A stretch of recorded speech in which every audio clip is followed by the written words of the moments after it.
Ito ang Presidential Broadcast Service. Radyo Pilipinas. Radyo Publiko Ng bagong Pilipinas para sa bagong Pilipino. Naghahatid ng mahahalagang balita at impormasyon na guugnay ng pamahalaan sa sambayanan. Tulay sa himpapawid ng serbisyo publiko. Radyo Pilipinas. Radyo Publiko. Ang boses ng Pangulo. Sa Iloilo, Radyo Pilipinas. 585 AM.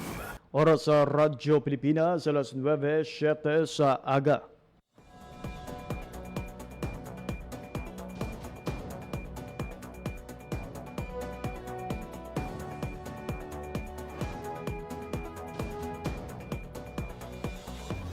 Sa Western Visayas, Panay Island, na tinamaan itong island-wide blackout. Ang pagsulod mo gid sa maasim watershed. Pinaka-purpose nila ini para sa operation nato. We have that in collaboration with the Department of I am Health. again standing up. Mapiktahan ang ila freedom of expression. Sa Office of Civil Defense naman po, balita, issue, kag iban pa. Diri sa Radyo Pilipinas. Radyo Publiko.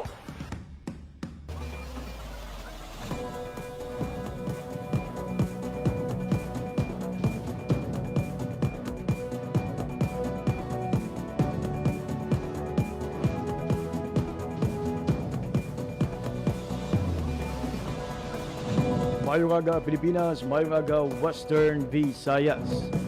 Siyudad kag probinsya sang Iloilo kag kutob sa malabutan sang amon pagserbisyo. Tinggaban gabahin sang kalibutan, naghatag kami sang katahuran. Mayong aga, good morning sa inyong tanan. Welcome sa sarabang edisyon sang pagpakalagad sang programa Balita, Issue kag iban pa. Adlaw kita karon mga biyan sang Martes, Abril 7, tuig 2026.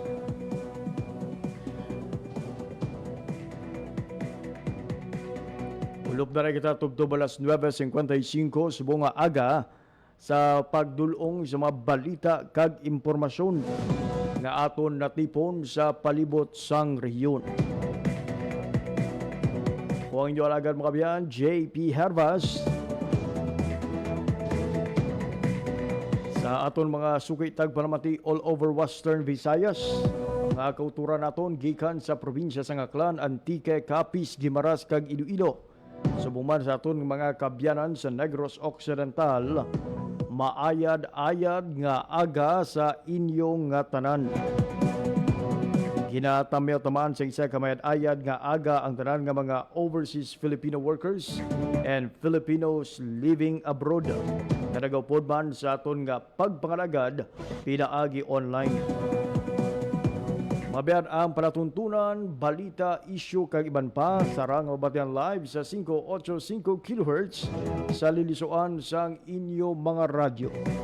Mabatian man kita live sa aton sining official Facebook page ang Radyo Pilipinas Iloilo.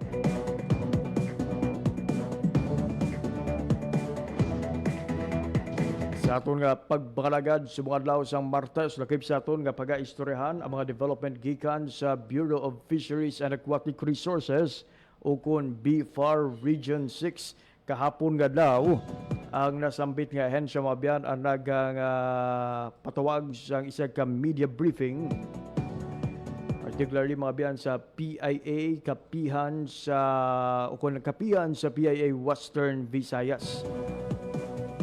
Din mga biyan na istoryahan ang mga nanuhay-tuhay ng mga programa kag subong man mga updates gikan sa BFAR Region 6. Nakip sa sining mga naistoryahan mga biyan ang tuhoy sa presyohanay sang mga agri-fishery products sa rehiyon, particularly ang mga isda nga ginabantayan karon sang BFAR Region 6.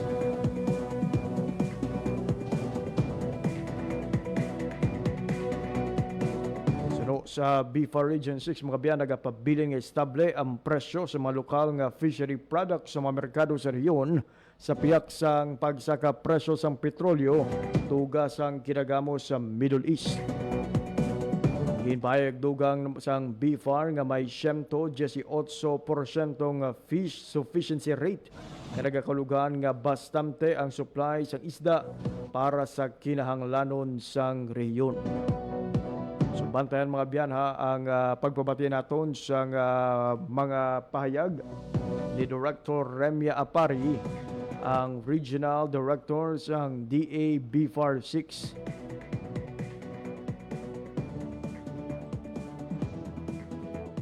Samtang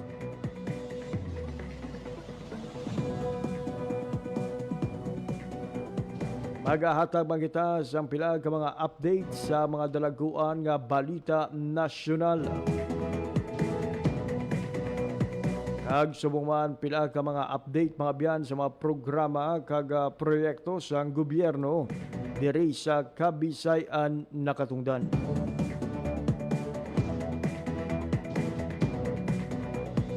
Bantayan mga biyan sa aton sining nga pagpangalagad ang ini nga mga updates, mga pagtiwa sa aton sining nga gobyerno para mabuligan ang aton nga mga overseas Filipino workers, especially mga biyan sa mga kultura naton nga apektado sa kinagamo didto sa Middle East.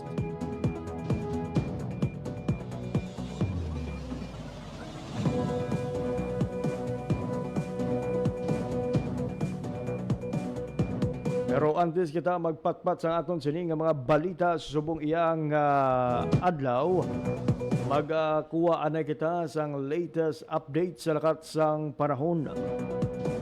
Ibalo naton sa Pag-asa Iloilo mga biyan ang mangin panyempo sa mga adlaw sang Martes. Ano bala ang heat index nga na-record sang Pag-asa kahapon adlaw sang Lunes. So, talalupang doon sa subong mga biyan nga inadlaw nga wala pa gani naka alas 7, pero ang kapaang nga ma-eksperyensyahan daw kaangay nga alas 10 na sang aga.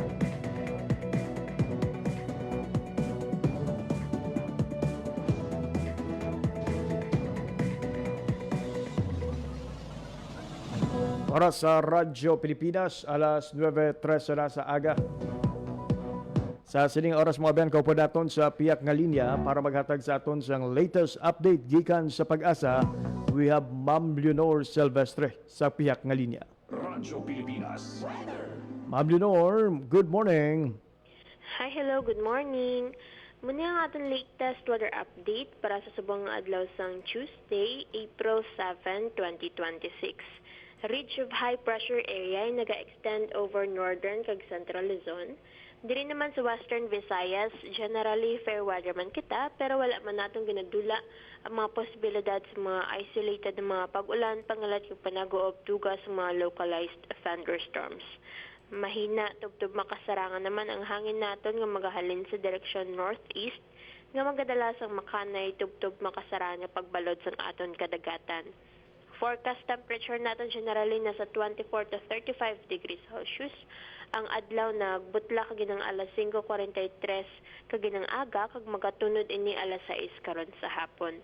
Kag ang aton forecasted maximum heat index ay posible magalabot sa 40 to 42 degrees Celsius. Kag muna ang aton latest weather update.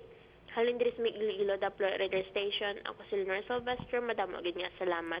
Ayun, Ma'am Leonor, 40 to 42 degrees Celsius, ma'am, no? Ang gina-forecasted nga heat index sa mga adlaw sa Martes. Pero kung basihan, ma'am, ang kahapon, pila ang actual highest heat index nga na-record sang Pag-asa? Well, ang na-record natin, sir, nga pinakamataas kagahapon ay iyara sa may 38 degrees Celsius, sir. And bimino ma'am, sa bahin naman sang Dumangas, kung mas mataas pagid ang na-record sang inyo sining mga radar station. Sa Dumangas, sir, kagapon ang pinakamataas na lang nga na-record, sir, ay nasa 42 degrees Celsius. Sir. Uy, so danger category sa gihapon. Ma'am, may we know, subong bulan sang Abril, may posibilidad ba lang nga maka-eksperyensya kita sa pag-ulan o kung may magasulod ba lang bagyo diri sa aton nga Philippine Area of Responsibility? Well, as of now, sir, wala man kita may gina-monitor na weather disturbance, pero may yara kita nga TC threat potential nga posibleng mag-develop within next week, sir. Ayun. And with that, Ma'am Leonor, madamo gid nga salamat sa imo sini nga oras kag impormasyon. Welcome, sir. There you have it, mabiyan, ang latest update sa katsang panahon gidulong sa aton sang Pag-asa Iloilo. Radyo Pilipinas. Alas 9:10 sa aga. Radyo Pilipinas. Radyo Publiko. Radyo Pilipinas. Kagaron mabiyan sa aton nga mga balita nasyonal. Balita Nasyonal. Nagaparawagan sang gilayon nga pagreforma sa pagbuwis sang langis si SSS GSIS Pensionado Party List Representative Rolando Macasaet bangod sa para sa iya anti-poor ang ining sistema. Ginsuwisyon sang mamalidhang hatagan sang limitasyon o kon cap ang value added tax para sa igapatuman nga kung igapatuman lamang ini base sa price o kung presyo sang langis antes ang krisis. Ginatagan punto nga ang sala nga sistema kung sa diin ang VAT ang ginapataw o kung ginapatuman mga biyan sa kabugusan nga presyo nga may lakip na nga excise tax nga nagresulta sa hindi insaktong nga tax on tax model. Sa karon 12% VAT otomatiko nga nagataas ang kita sa gobyerno kadungan man sang pagmahal sang langis. Suno sa iya, ang mga pensyonado, mga mamugon, kag mga imol nga pamilya ang nagaantos sa sininga sistema sang pagbuwis. Nagapanindugan naman ang mamalida nga ang pagbag-o sa struktura sang buwis ang pinaka-insakto nga tikang nga dapat obrahon sang gobyerno para sa karaydan sang publiko. Balita Nasyonal. Samtang nagparabot sang pakig-unong ang Department of Foreign Affairs kung DFA sa pamilya sa isa ka Filipino resident matapos nga napatay sa ginhiwat nga missile attack sa Haifa, Israel sang sining karunang.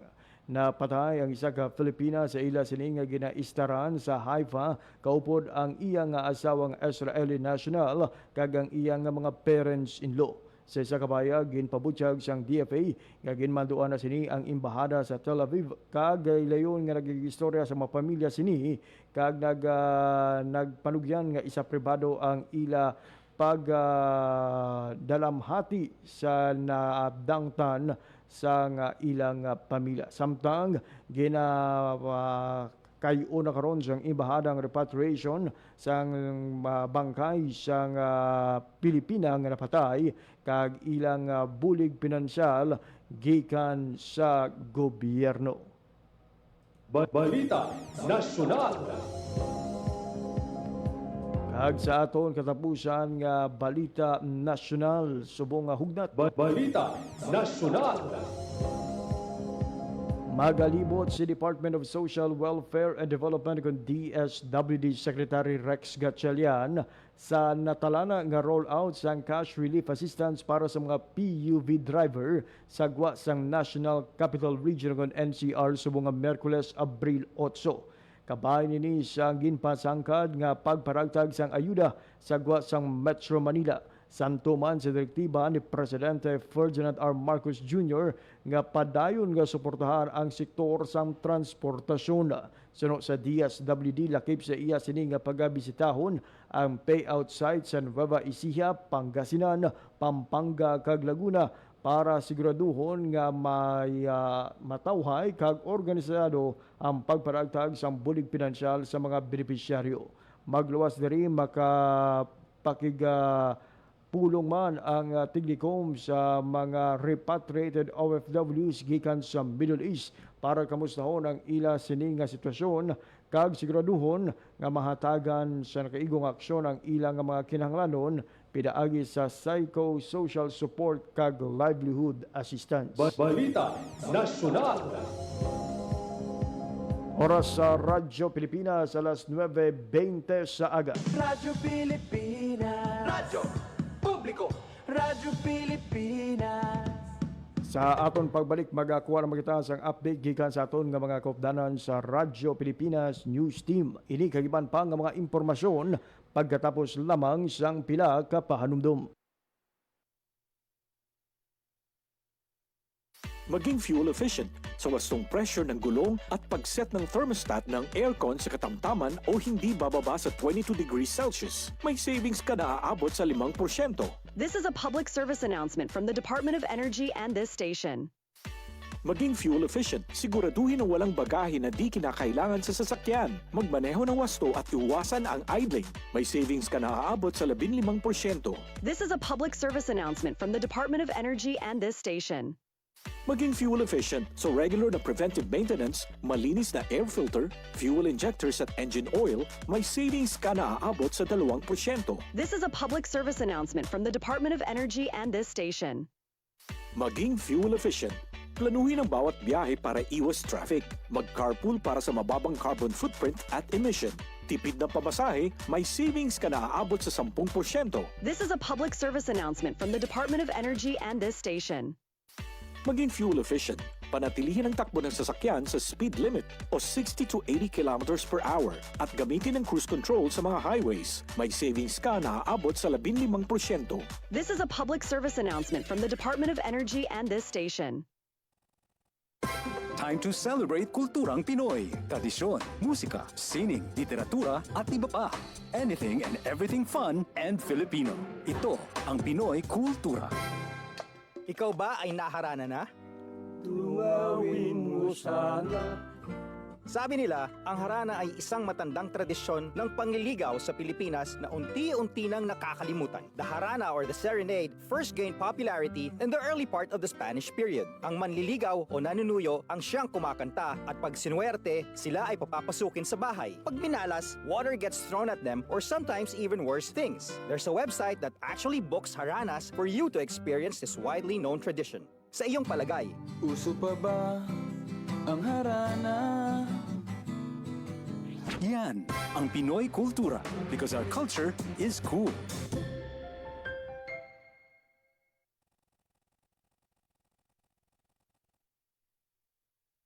Itinuloy na po natin ang zero balance billing. Libre po. Ibig sabihin, ang serbisyo sa basic accommodation sa ating mga DOH na ospital, wala nang babayaran ang pasyente. Po, ang dami pong challenge, hindi po namin alam kung saan namin kukunin, ganon, nag-iisip kung paano namin mababayaran. Siyempre po, masaya, super saya po dahil na zero billing po kami. Opo, malaking ano po talaga, malaking tulong po. Mabilis lang din po. Bayad na ang bill ninyo.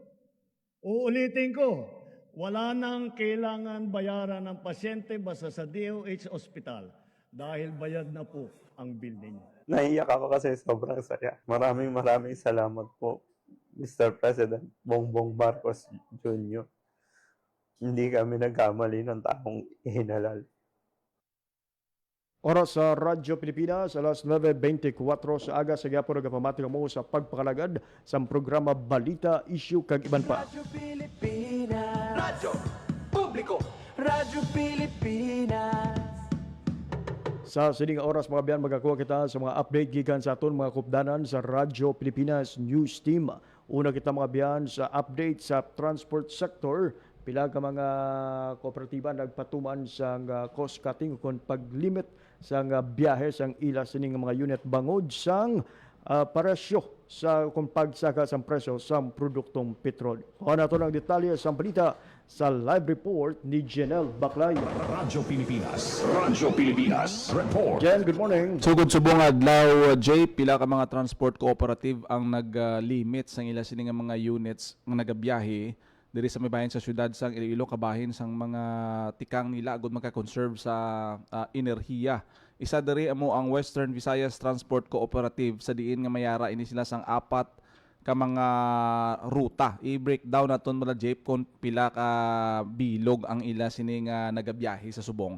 So sa halimbawa no, ang WVTC o Western Visayas Transport Cooperative mayara ini sang 4 ka mga ruta nga ginabiyahihan ang Ungka, Diversion Road, Haro Cipio, Mohon Terminal kag Tagbak Terminal.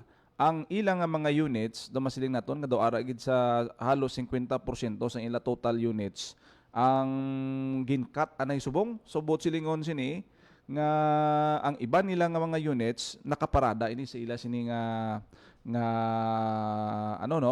garahe sa Ungka Diversion Road. Sa 15 ka mga units nila nga nagabiyahe, 7 lang ang nagabiyahe subong, no? So doon 50% gid. Ang Haro CPO naman nga ruta sa 12 units nila nga regular ina datani nga nagabiyahe, 8 sa Mohon Terminal dako-dako ni 30 units da ang nagabiyahe sa ilang mga modernized jeep, 14 ang nagabiyahe lang. Sa Tagbak Terminal at sa ila 30 ka mga regular units, 5 ang nagabiyahe jeep, no? So kung in total kung tanaw naton, supposed to be ila regular units nga nagabiyahe ara sa mga labot sa 80, no? 80 units, pero ang nagabiyahe lang gid subong kung totalo naton ini do ara lang sa masubrat 30 ka mga units. Kaya iti ang rason diri sang mga transport co-op, hindi lang man ang WVTC, kundi ang SITSCO, ang APODTC, damo ni nga mga kooperatiba ang nagbuhin. So hindi man gid totally nga nagsiling nga daw pares na nag-transport strike, no? Kay totally ginaya nga wala sang nagabiyahe sa units. So kundi ini kabahin sang suno sa kay Mr. Raimundo Parcon sa WVTC, kabahin ini sang cost cutting nila nga ginahimo, supported man sang ila sining financial report nga affected gid ang ila sini nga operation tungod sa pagsaka sang presyo sang produktong petrolyo nga nadugangan pag abi subong nga adlaw. So may nagabiyahe nga mga units amo na nga hindi ka matingala kung naga-commute ikaw, halimbawa dira sa may Ungka nga ang pila sang pasahero tama kalaba kag ginapasunod ina sang mga sa passenger assistance officer ginapapila ina, no? Hindi pwede nga magdinaguso kay ang sitwasyon subong medyo gamay gid man ang mga units, ang mga pasahero nagapila para nga makasakay, Jay. Kay ba na-notice naton dyan nga may mga oras nga daw gamay gid man ang nagagawa nga mga modernized jeepney sa traditional jeepney sa dyan may kasubong man nga sistema o kung pag-adjust sa ila sini nga biyahe. Kung tanawon naton, Jay, sa tanan nga mga terminals pasunod gid na, no? Kung nagasakay ka dira sa GT Mall Pavia, pasunod gid na ang biyahe. Halimbawa punanay ang nagaagi dira halimbawa punon mo gina dayon may mabulos naman modernized kag traditional the same gyapon ina, no? May nagabiyahe sa gyapon nga mga units kay hindi pa man tanan 100% ang mga kooperatiba modernized na mo. So may mga traditional jeep man na sila nga padayon sa gyapon ang pagbiyahe, pero sa subong ti medyo ginlimitahan na starting subong may mga schedule lang gid sila nga ginapadamo nila ang units. Halimbawa kung mga peak hours, no, 6 to 8 AM amo gina ang pagsaka sa mga pasahero ta, estudyante, empleyado, kag kun hapon naman mga ara sa 3 to 5 PM tidira sila posible nagadugang-dugang sang mga units kay daw ang gwa sini jeep daw experimentation man sa pag ginaway man sa mga kooperatiba kung paano balansihon nga hindi man sila matamaan kay karon kun ang 80 or 100 units mo pabiyahihon mo ang fuel cost medyo masacrifice, no? Amo nang isa sa mga rason kung nga ang ginalimit anay ang ila sini nga pagpagwa sang mga units nila jeep until nga daw masiling naton nga daw hindi gid gawa stable ang presyo sang produktong petrolyo, jeep. Ayun, importante dyan, no, nga despite this adjustment nga may ara sa gihapon sang bastante nga numero sa mga salakyan nga masarang mag-cater sa peak hours kati hindi pa naton gusto kati nga kung maliit, no, ang madamo nga mga kauturan naton especially ang mga nag-opisina kag mga estudyante. So isa ina sa mga ginabantayan subong kag ang siyempre kung gamay ang unit damo pasahero hindi malikawan kasi ang overloading dapat observe gid sila sang 10 standing amo lang ina ang limit maximum na oo to kung maglapaw da karon masakit pag ina kung 20 ang standing mo kag malabayan ka sang inspection team sang LTFRB o kon LTO di madako pag itong multa, no, sa abahin sang aton siniya nga mga driver sa jeep. Ayun, diyan madamo gid nga salamat. Amo ning madulong naton nga report may kang tanan sa estado sang transportasyon sa syudad sang Iloilo. Para sa Bagong Pilipinas, General Baclay, Radyo Pilipinas, Radyo Publiko. Radyo Pilipinas. Radyo Publiko. Radyo Pilipinas. From PUJ, o kung Public Utility Jeepney Drivers, mga biyan, saylo kita sa mga tricycle driver. Ang aton nga gobyerno, particularly ang Department of Social Welfare and Development, may ginatumod ng mga venue para sa tagtaganay sang cash relief assistance sa mga tricycle drivers sa Western Visayas. Kuha na to ng detalye sang balita sa report ni Marian Grace Erenieta.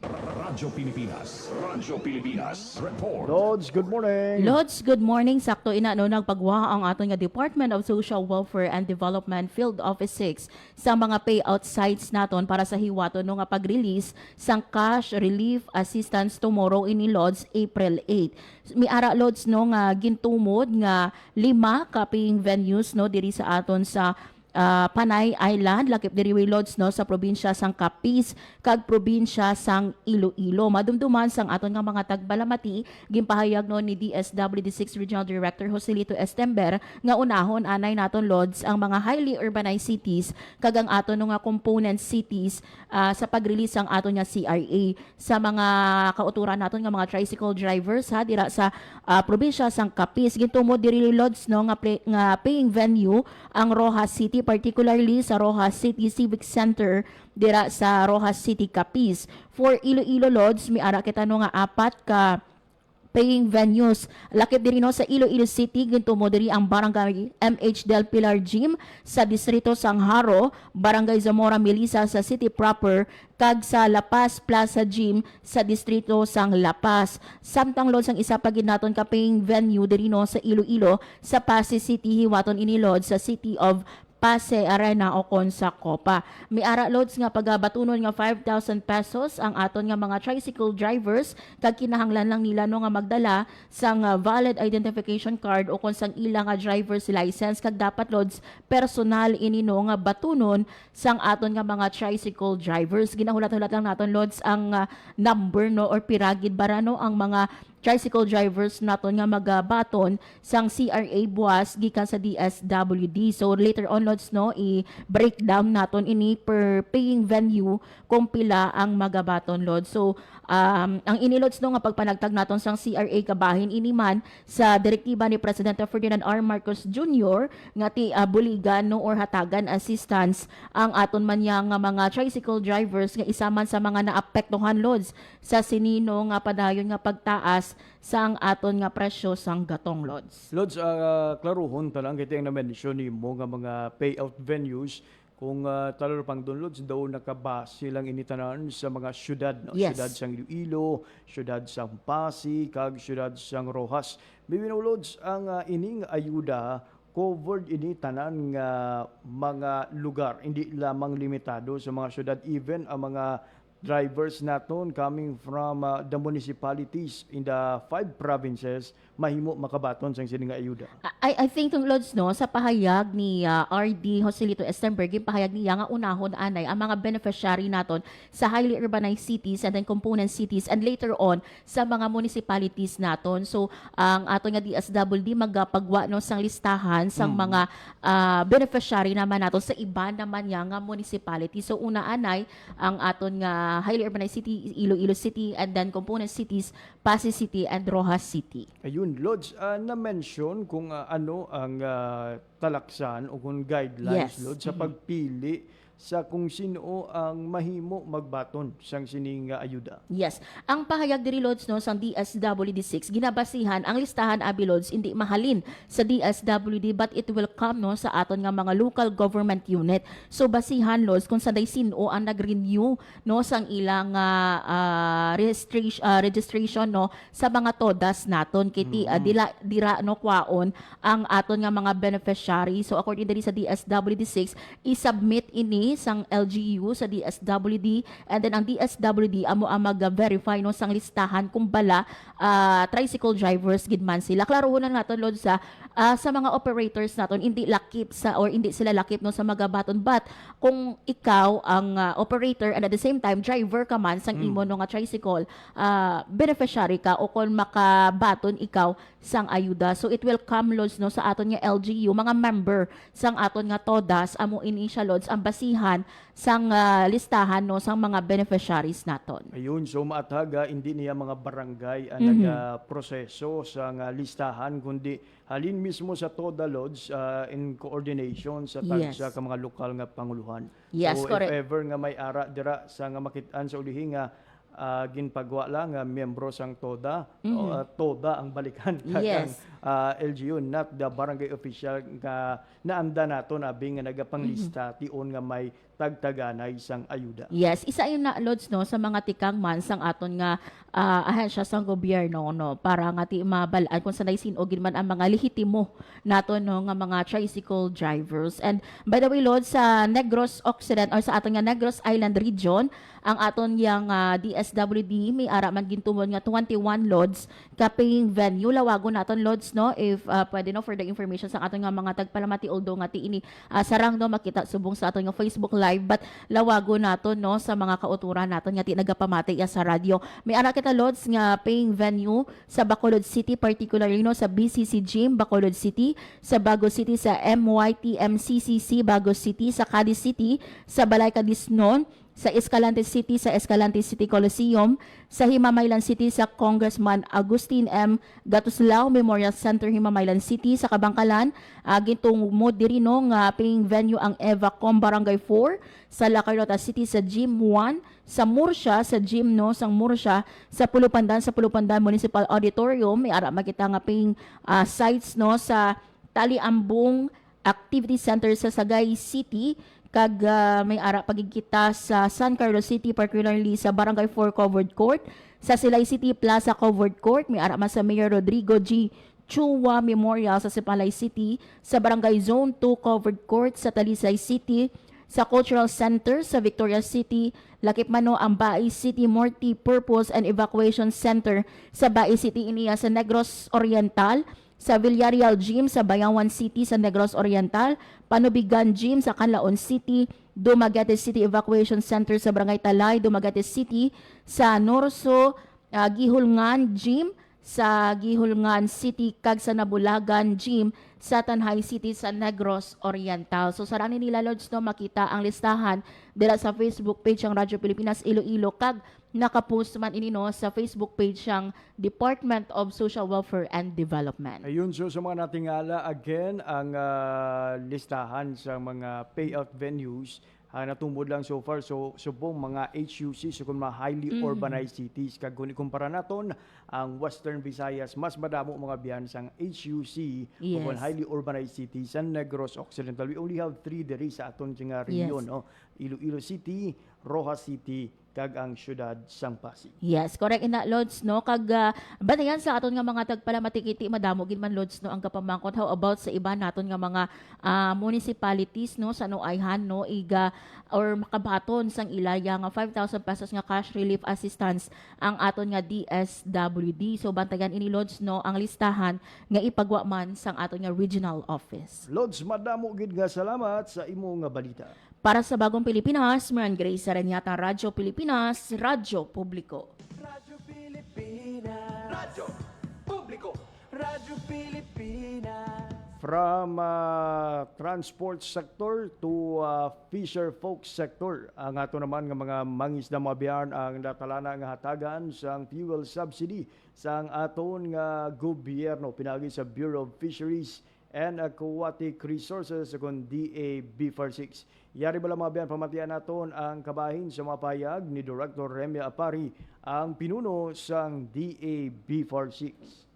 This in coordination with the local government units.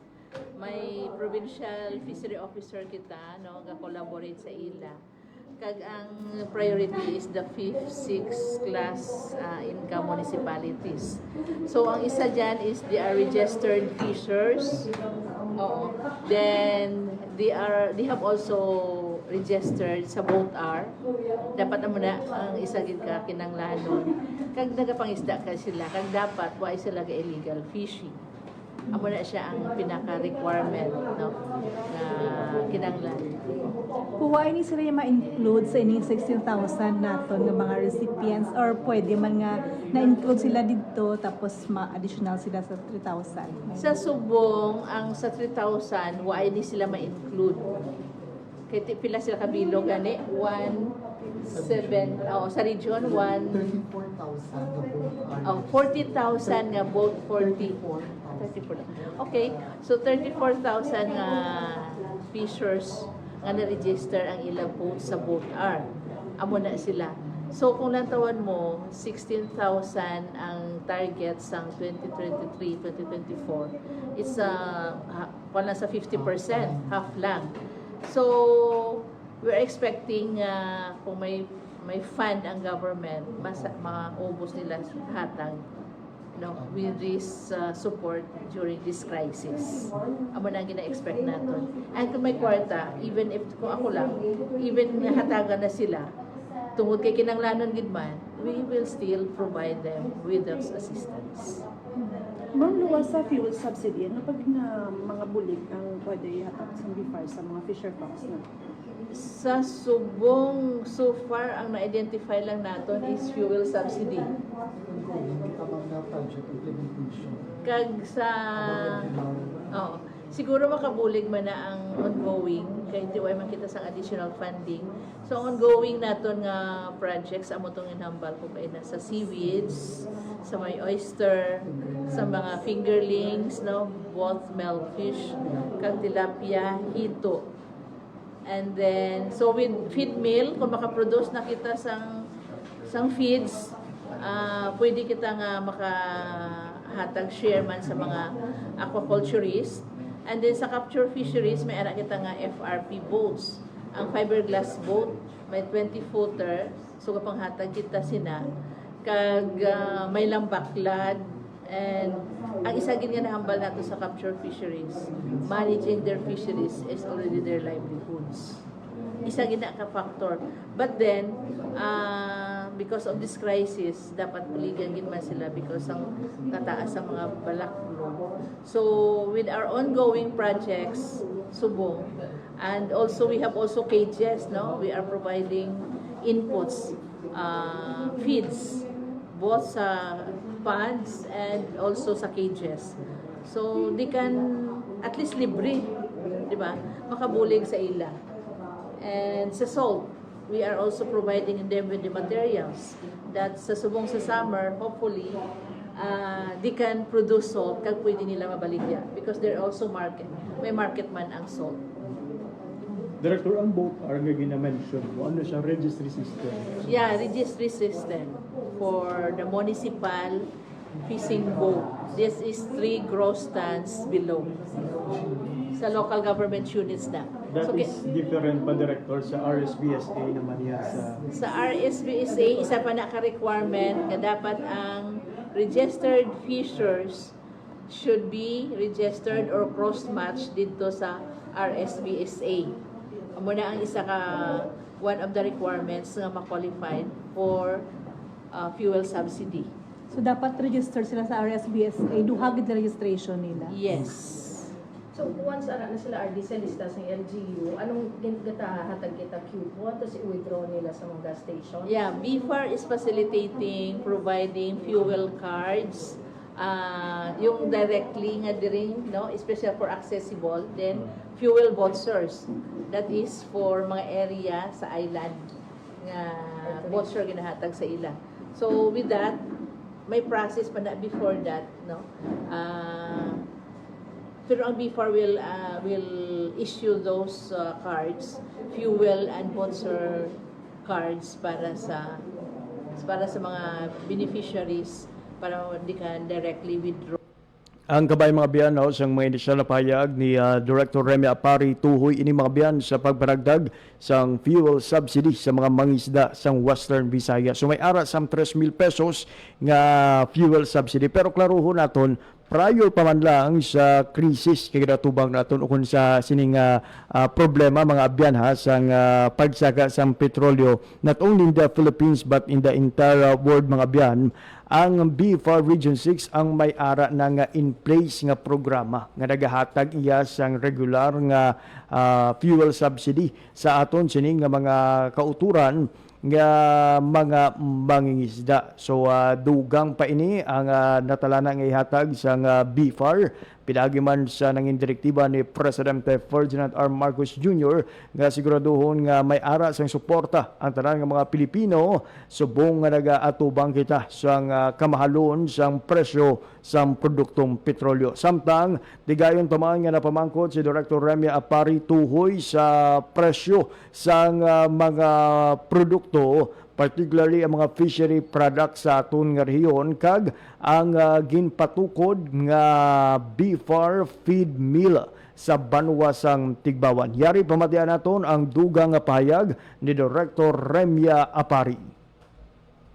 From Radyo Pilipinas. Director, speaking of presyo, so far with the effects ng tension sa Middle East, kamusta ang presyohanay sa mga fishery products, not only species, there is also po, based on our monitoring, because of this tension or crisis, meron kita na funding sa monitoring. So far, wala. Hindi natin na hindi apektado. Ang presyo is just the same.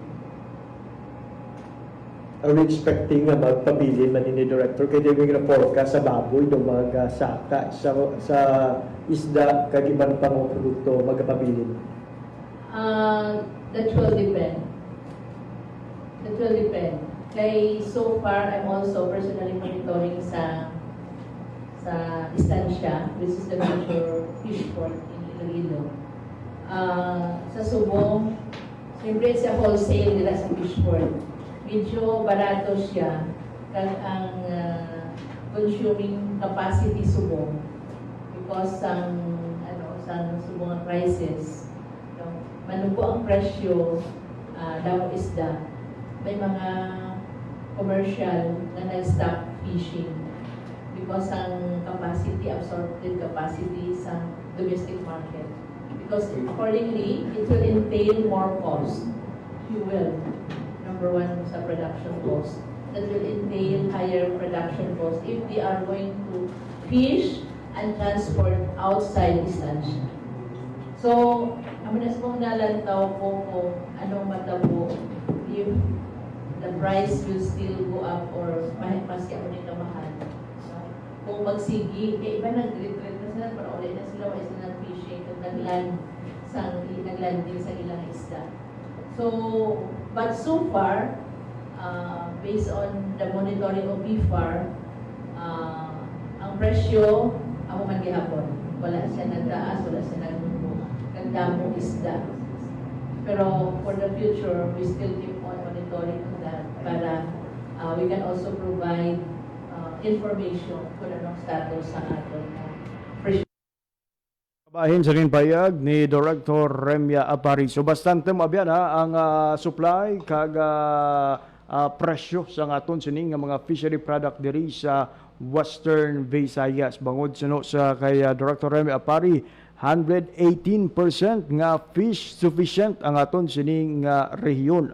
Samtang ginapanaw naman ni Director Apari nga bangod sa saka presyo sa petrol, mapektuhan gid ang presyo sa mga fishery product nga gina-import sa rehiyon. Ini man ang rason sang opisyal sa pagkampanya nga magbakal sa mga produkto lokal imbis sa mga imported products. Oras sa Radyo Pilipinas, alas 9:49 sa aga. Radyo Publiko, Radyo Pilipinas. Wala kita sa oras nga nabilin sa aton sining pagpakalagad diri nagilamang kutumaton nga edisyon sa mga adlaw sang Martes, Abril 7, tuig 2026. Sa ngalan gilamang sa akon mga katuwang technical via Mr. Rochelle Jones Sotero sa studio kag Mr. Jeffrey Bitita sa transmitter. Ako naman ang inyo nang inalaga, JP Hervas. Maramong nga salamat sa inyong pagpamati. Maayong aga, Pilipinas. Balita, issue, kag iban pa. Diri sa Radyo Pilipinas. Radyo Publiko, Radyo Pilipinas. Ang inyong tulay sa himpapawid ng serbisyo publiko. Ang Presidential Broadcast Service, Radyo Pilipinas, Radyo Publiko. Radyo Pilipinas. Radyo Kinilala ng pang-international at prestigyosong Asia Pacific Broadcasting Plus Awards 2025 para sa kategorya ng Government Streaming. Ito ay dahil sa epektibo nitong pagsasanib ng mga tradisyonal na media tulad ng telebisyon, radyo at print para masabayan ang mabilis na pag-inog ng mundo ng digital at social media tungo sa mas epektibong paghahatid ng mahahalaga at napapanahong mga impormasyon sa mamamayang Pilipino. Kinilala rin ang Radyo Pilipinas dahil sa patuloy na pag-akyat ng rating. Ngayon ay matatag sa pang-4 na pwesto sa Mega Manila ayon sa pinakahuling Nielsen Radio Audience Measurement Survey. At sa social media, nakamit ang mahigit 2,000% pagtaas ng bilang ng mga sumusubaybay sa Radyo Pilipinas page sa unang bahagi ng 2025.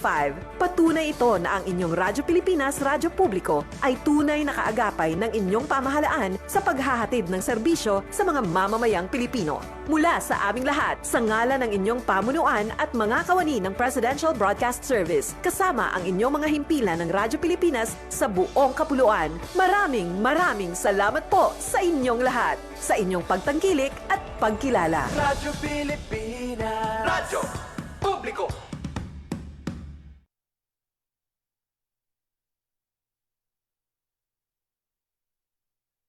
Tulay sa himpapawid ng serbisyo publiko, ang Presidential Broadcast Service, Radyo Pilipinas, Radyo Publiko.